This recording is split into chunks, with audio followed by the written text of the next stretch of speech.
Bavandimwe inshuti z'ikiganiro cyacu Imana iravuga, ndabaramukije mwese. Ubuntu n'amahoro y'Imana bibonerwa muri Yesu Kristo bikomeze kubana namwe. Tugeze muri ya gahunda y'icyigisho cyacu, aho nifuje ko twarebera hamwe umurimo wakorerwaga mu buturo bwera ahera cyane, ko ari wo murimo Kristo adukorera uyu munsi wa none mu buturo bwera bw'ahera cyane ho mu ijuru, kandi ko ariko kwezwa kw'imitima yacu.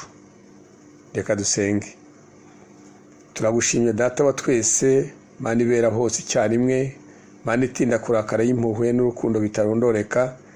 Turagushimye kuko utugiriye neza, ukabuduhaye kongera kugera mu mwanya nk'uyu wo kugira ngo tubashe kuganirizwa nawe amagambo yawe, wo kugira ngo utwakire nk'abana bawe, maze ibitekerezo byacu bigufiya nukuri Mwami duha ubwenge butuma tubasha guhugukira kumva ijwi ryawe. Kandi tugushimira yuko wagaragaje ubuntu bwawe butuma turushaho kumenya no gusobanukirwa iby'ijuru, kugira ngo bidutere kuzabana nawe. Uyu munsi rero turakwinze cyane Yesu ngo uhagarare ijambo ryawe, kugira ngo amagambo aza kuvugwa agirire akamaro ubugingo bwacu, kandi uturinde inkomyi yose yabasha kuba mu butumwa bwawe. Ahubwo ubutumwa bwawe bwiza ujye ubushakira inzira bwacamo bwo kugira ngo winjire mu mitima yacu, mu bwenge, mu bitekerezo, mu bugingo, kugira ngo dukomeze kuyoborwa n'ijambo ryawe. Ihesha icyubahiro rero, kandi nk'umwana w'umuntu ugiye kuvugira imbere y'abantu, Yesu aba ari uhagarara ijambo ryawe, kugira ngo bashishwe kuvuga amagambo meza afite ubutware n'ubushobozi bwo gutegeka imitima yacu, kandi bidutere gukumbura kuba aho uri mu bitekerezo byacu, kugira ngo twezwe nawe. Tubyambaje mu izina ryawe Yesu, amen. Ejo twaganiraga amagambo agaragaza uburyo umunyabyaha iyo abyaha ubwa kabiri kwihana, ko ari byo bimuhesha uburenganzira bwo kwinjira ahera, habaga ya mitsima, habaga rya tabaza, habaga ndetse na cya cyotero cy'imibavu. Ibyo byerekanaga ko iyo umuntu amaze kubyara ubwa kabiri, ko aribwo abasha kwiga amagambo y'Imana, ari wo mutsima w'ubugingo, kandi akabasha kumurikira isi, kuko ijuru ryaba ryamaze kumumenya ko yihana ibyaha bye yamaze kureba i Karuvari. Reka rero dusimbuke tujya ahera cyane, kuko umurimo w'ahera wakorwaga buri munsi. Wakorwaga buri munsi, ni ukuvuga ngo uko umuntu yabaga azanye igitambo cyarakirwaga, kandi akicira iryo tungo, amaraso y'iryo tungo akajyanwa akajya guterwa imbere y'isanduku y'isezerano. Ni ukuvuga ngo byavaga kuri we bikajya ku itungo bikavaho bikajya guhumanya aho hantu hitwa ngo ni ahera. Noneho bikazategereza ko umwaka uzashira ku itariki ya 10 z'ukwezi kwa karindwi kwa buri mwaka, nibwo hezwaga ubuturo bwera.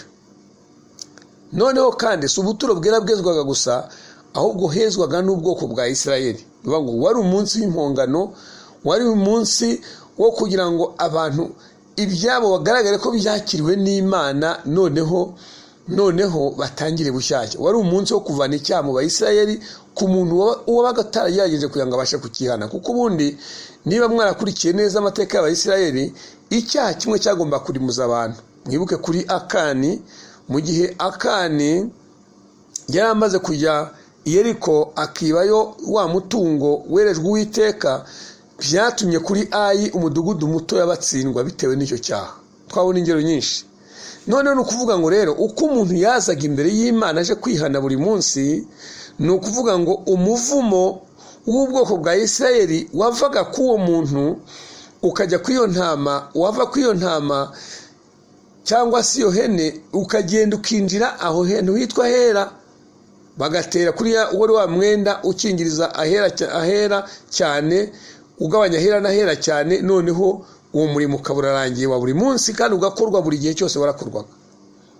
Noneho ni ukuvuga ngo rero uwo munsi wa 10 w'ukwezi kwa karindwi wabaga ari umunsi abantu bose bo mu gihugu cya Isirayeli, ababaga barizeye isezerano Imana yagiranye na Isirayeli, abo bose bahuriraga aho hantu kugira ngo baze bezweho ibyaha byabo, bigaragare ko byabashizeho. Noneho abantu batigeze bava ku byaha nobo ibyabo bibangirira aho ngaho. Umutambyi mukuru witwa mukuru, imyambaro yambaraga uwo munsi yabaga itandukanye n'iy'abandi bambaraga mu yindi minsi yabaga itambutse.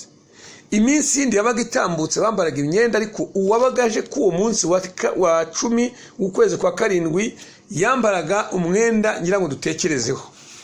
Yambaraga umwenda bitaga ngo nefoti. Uwo mwenda yabaga yambaye mwimbere, imbere ku gituza cye yabaga afite amazina y'abana ba Isirayeli 12, uruhande rumwe 6 urundi 6.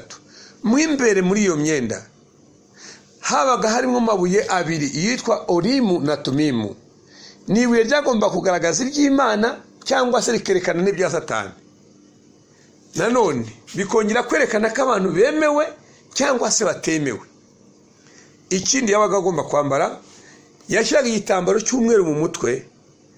Hari ibuye babaga barakoze risharatuye, riranditse mu buryo buharatuye, rivuga ngo yerejwe Uwiteka. Noneho iyo buye naryo baryimwambikiraga muri rwa ruhanga bakarizirikaho, noneho agahagarara yinjira aho hantu hitwa hera cyane, yatambukaga hera akajya hera cyane. Ikintu cya mbere abanzaga gukora, yabanzaga kwitambirira ibyaha bye n'umuryango we kugira ngo bemerwe. Akongera agahongerera ubwoko bwa Isirayeli nk'uko bisanzwe bikora buri munsi, nk'uko byakorwaga buri munsi, cya gitambo cya buri munsi. Yarangiza akaka abana ba Isirayeli ihene 2.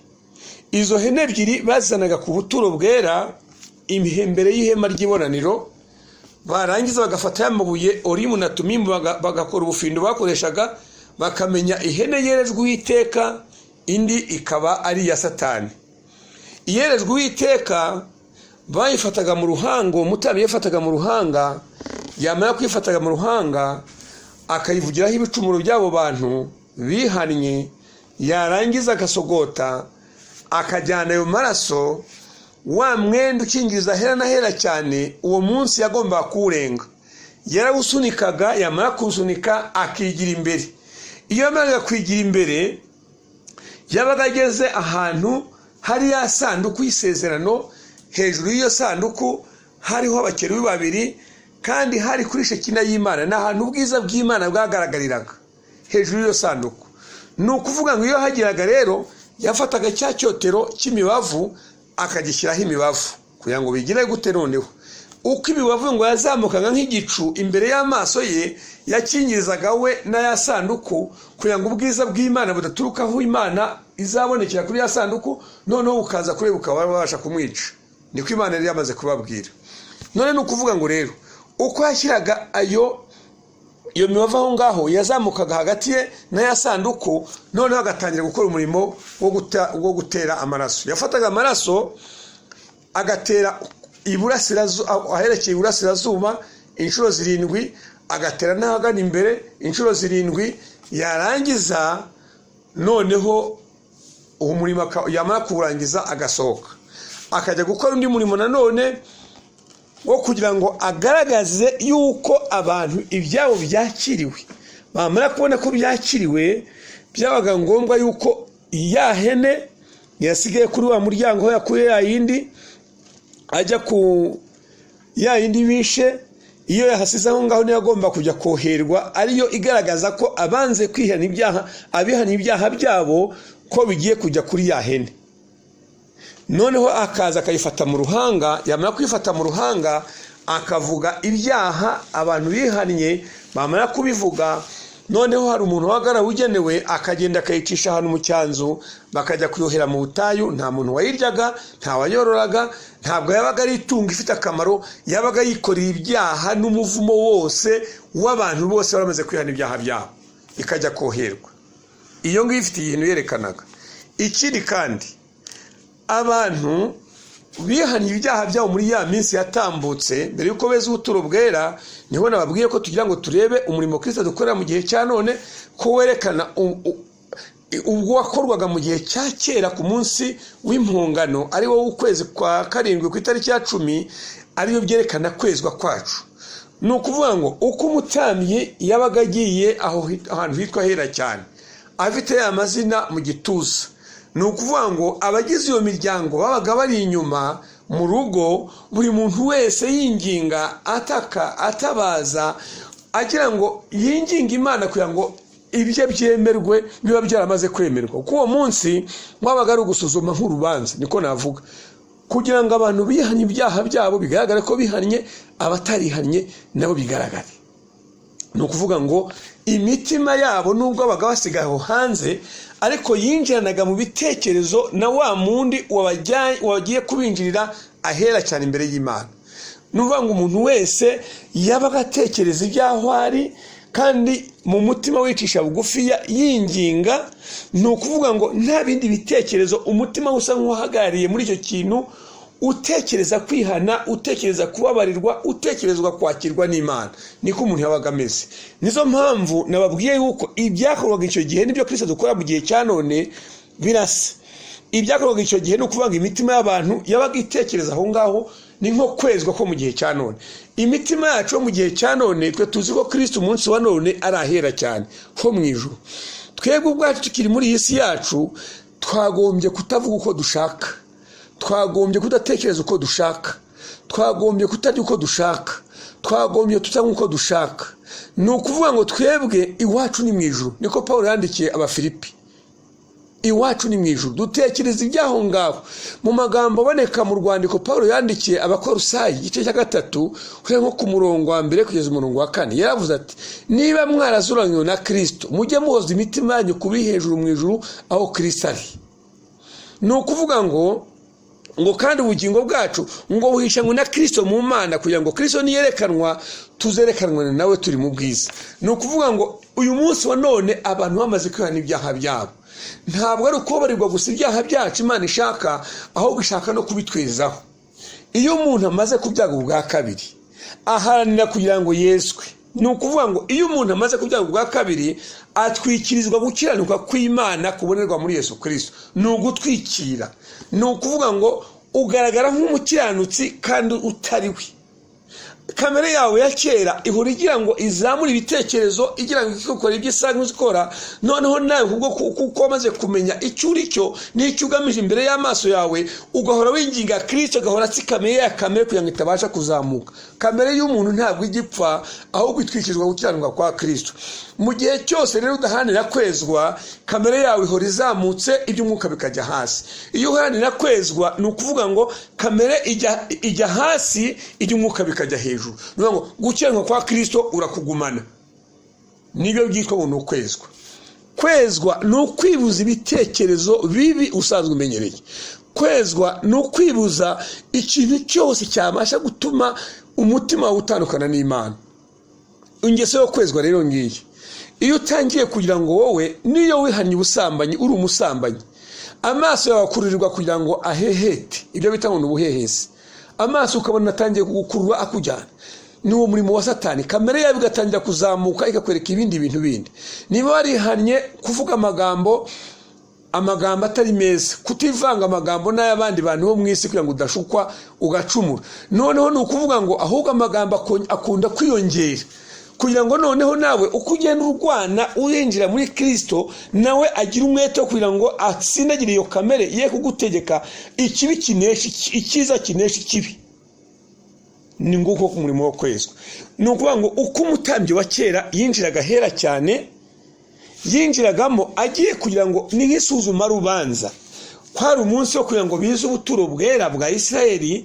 Ibintu byose bimaze umwaka bigenda bitsindagirwa aho hantu, maraso bagenda bateraho ibicumuro by'abantu, bagira umwanya wo kugira ngo noneho hano hezwe, hahanagurwe, kandi noneho n'abantu b'Imana bakurwe n'ibyaha.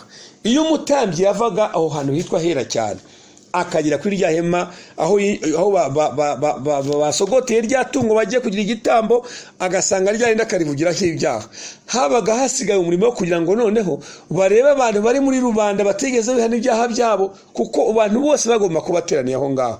Bakazana ya Urimu na Tumimu, bagafindira imiryango yose y'abana ba Isirayeli kugira ngo bamenye umuntu ufite icyaha cyangwa se udafite icyaha. Niba nta cyaha cyabaga kigaragaye, byabaga ari amahoro.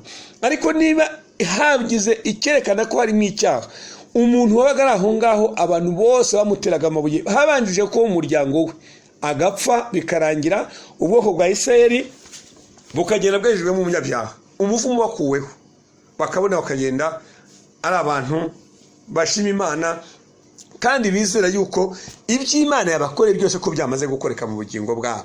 None nukuvuga ngo rero uyu munsi wa none Kristo ahantu ari mu buturo bwera ahera cyane, ahagaze imbere y'Imana, imbere ya sanduku y'isezerano, ya yindi irimo amategeko y'Imana uko ari 10, harimo na ya nkoni ya Mose mu imbere.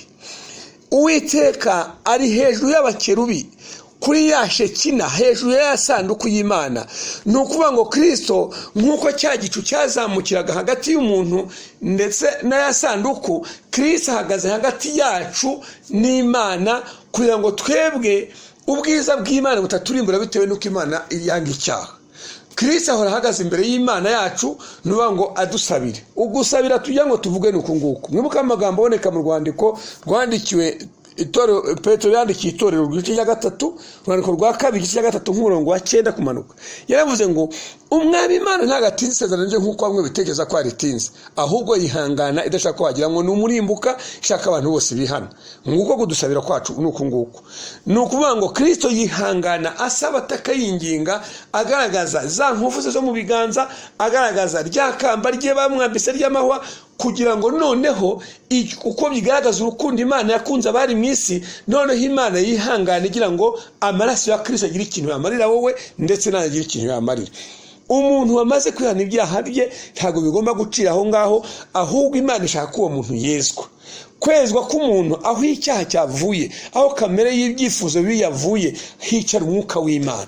Aho kamere y'ibyifuzo by'umuntu bibi bivuye, hicara umwuka w'Imana. Kugeza ubwo Imana ibona ko umuntu, uwo muntu ararekira iby'Imana, ashaka iby'Imana, ashaka kuyoborwa n'umwuka w'Imana, Imana ikaza igatura mu bugingo bwe, Imana yacu ihimbazwe. Nukuvuga ngo umurimo wo mu buturo bwera bwahera cyane ku munsi wa 10 ukwezi kwa 7 wakorwaga wo kwezi ubuturo bwera, werekana Kristo uyu munsi wa none umurimo akorera mu bugingo bwacu, ko yeza icyaha mu bugingo bwacu no mu bwoko bw'Imana. Umunsi azavuga ngo birarangiye rero, muzasome neza igice cya 15 cy'ibyahishuwe, igice cya 15 cy'ibyahishuwe muzagisome neza, muzahasanga amagambo akomeye mu murongo wa 8. Haravuga ngo igihe Kristo azavuga ngo birarangiye, ngo mu rusengero rw'Imana hongeye kubonekamo ya sanduku iyi duhora tuvuga. Nukuvuga ngo akimara kuyibona ngo havagamo umwotsi ukava mu bwiza bw'Imana ukaza ugatsemba abanyabyaha ku isi. Nukuvuga ngo imbabazi z'Imana zaba zamaze gukurwaho, ibyago bindwi by'imperuka bizaba bimaze kuza. None se bene data, ko tujya dukunda guterwa ubwoba ndetse n'indwara y'icyorezo ibasha gukira, ibyarezo by'imperuka bizakizwa n'iki n'abantu batizera Imana?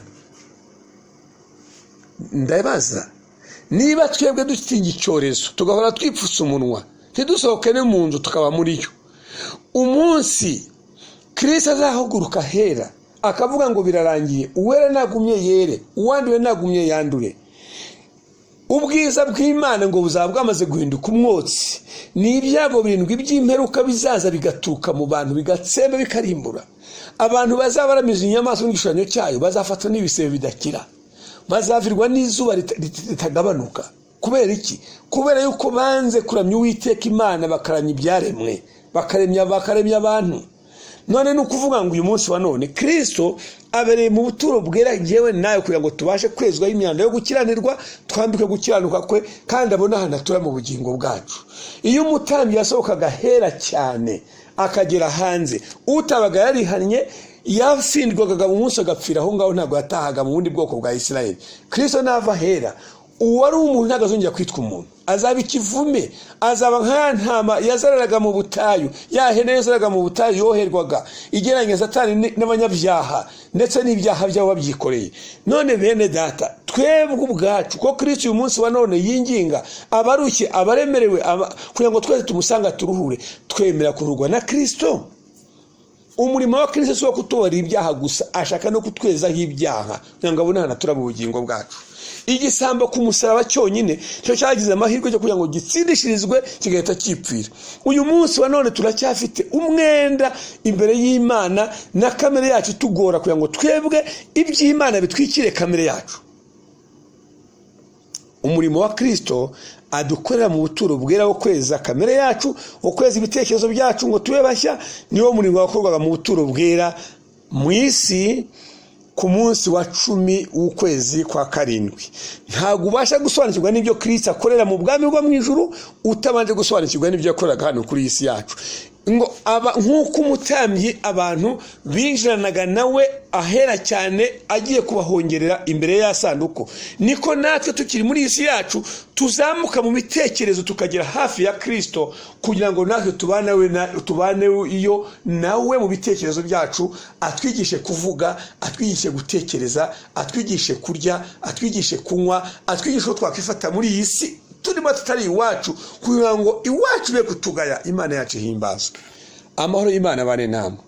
Urukundo Imana yakunze abari mu isi rugota imitima yanyu, kandi Kristo witanze ngo tubarirwe ibicumuro byacu, uhora imbere y'Imana Data wa twese adusabira, twe kumukoza isoni, ahubwo tugendane nawe, akorere mu bugingo bwacu, adutere kwitegura ubwami bwe bugiye kuza, natwe tudishimire kuzabana nawe. Niko nisabira namwe mbasabira mu izina rya Yesu. Amen.